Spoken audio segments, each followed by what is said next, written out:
Өзгөчө кырдаалдар башкармалыгынын куткаруу кызматы ар күнү агымы катуу дарыянын жээктерин көзөмөлдөп, сууга түшкөн жарандарга түшүндүрүү иштерин күчөтүүдө. Ипит кырдаалдан улам бассейн жана эс алуу борборлору убактылуу жабык. Күндүн ысыгында кооптуу дарыянын жээктеринде сууга түшүп, эс алгандар арбаган. Белгиленбеген суу бойлоруна эскертүү тактайчалары илинсе да өспүрүмдөр көзөмөлсүз чөмүнүүдө.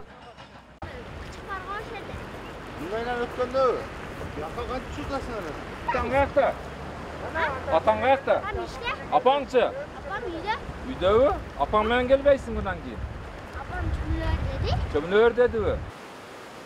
4 августка караган түнү дал ушул кичинекей түтүкчөдөн 26 жаштагы Тимур аттуу жигит өтүп баратып, буту тайып багып кеткен. Куткаруу кызматы чоң каналдагы сууну токтотуп 8 күн издеген. 9 августта 25 километр алыстыктагы Шарк айыл өкмөтүнөн жансыз дене табылган. Учурда атайын суу өтмөктөргө эскертүү белгилерин кайрадан орнотуу колго алынууда.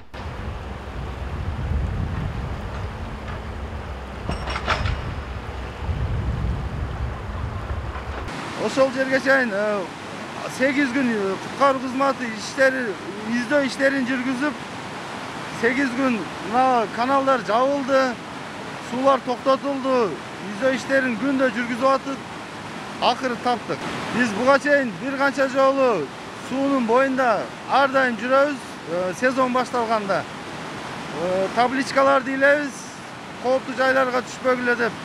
Biz кеткенден кийин кайра эле түшүп алышат. Биз келгенде болуптур деп койшот.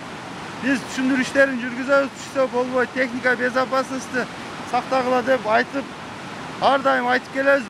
Кече 10 августта Манас Ата муниципалдык аймактык башкармалыгындагы Якалик каналына 1960 жылы жана 1959 жылы туулган 2 эркек киши агып кетип каза болгон. Изилденген маалыматтарга караганда аталган 2 маркум спирт ичимдигин ичкен. Бирөө сууга түшүп кеткенде, экинчиси куткарууга аракеттенген. Бирок ал дагы сууга аккан. Куткаруучулар 2 сааттын аралыгында жансыз денесин суудан чыгарып, милиция кызматкерлерине өткөрүп берген.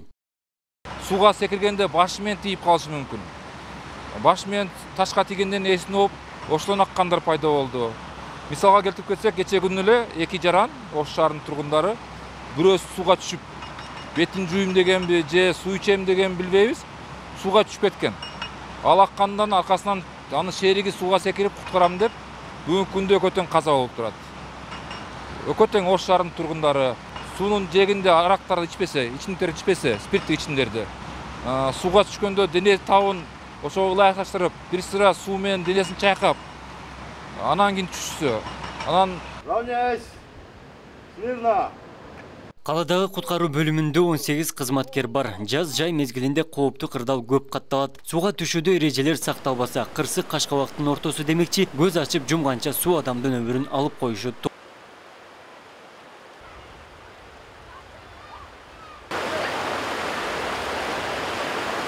Шаардын ичинде 6 канал бар, Акбура дарыясы бар. Алардын баарында азыр сууга тучур болгончу суу көп.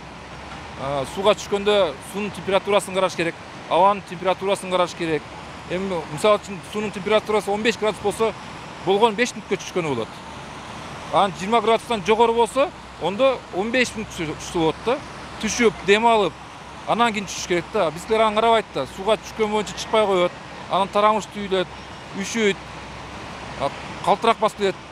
Адам барган сайын күчүн жоготуп, өзүн шок абалга түшүп калышы мүмкүн. Баягы бир суу жутуп алгандан кийинчи. Жайдын аптаптуу күндөрүндө каладагы Акбура дарыясынын жээктеринде сууга түшкөндөр кескин көбөйдү. Ошол эле учурда коопсуздук эрежелери сакталбай, адам өмүрү кыйылган фактылар катталууда. Айтсак, 8 айдын ичинде Ош шаарынан 11 жаран сууга агып каза тапты. Андыктан куткаруучулар белгиленбеген суу жээктеринен алыс болууга чакырат. Абдумалик Базарбаев, Уларбек Мужеев, Ош ТВ. Кечеги маркум боюнча айтсак, 3 август күнү 23:00 чамасында Тимур аттуу 26 жашардагы бала болгон. Ушул жерде жашайт, суунун аркы бетинде жашаса керек, жолду кесип өтөм деп турбадан өтүп баратып түшүп кеткен. 3-ндө 4-нө караган түнү түшкөн. Куткаруу кызматы, Ош шаардык куткаруу кызматы 8 күн издөө иштерин жүргүзүп, 9-число saat 12:30'lar çamasında Şark Ayıl hökümetinden табылды жансыз денеси.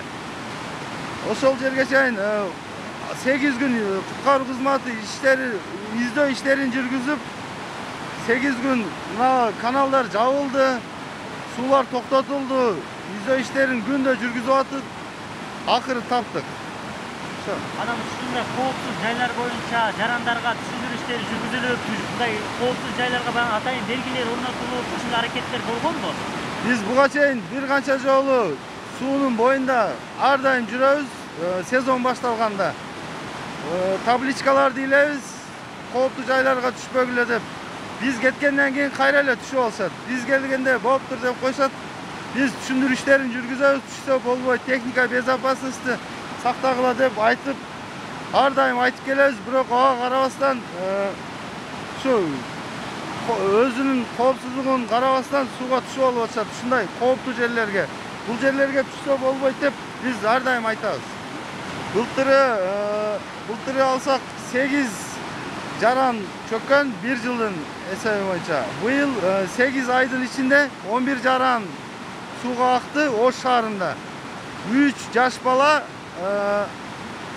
9 чоң эле кичилер өттү да. Көбүнчө ушу суунун жээгинде отуруп алып спирттик ичимдерин ичип, чоң жарандар өзү эс алып атып, спирттик ичимдерин ичип, спирттик ичимдерин ичкенден кийин коопсуздук эрежелерин сактабаганда байланыштуу агып кетип атышат.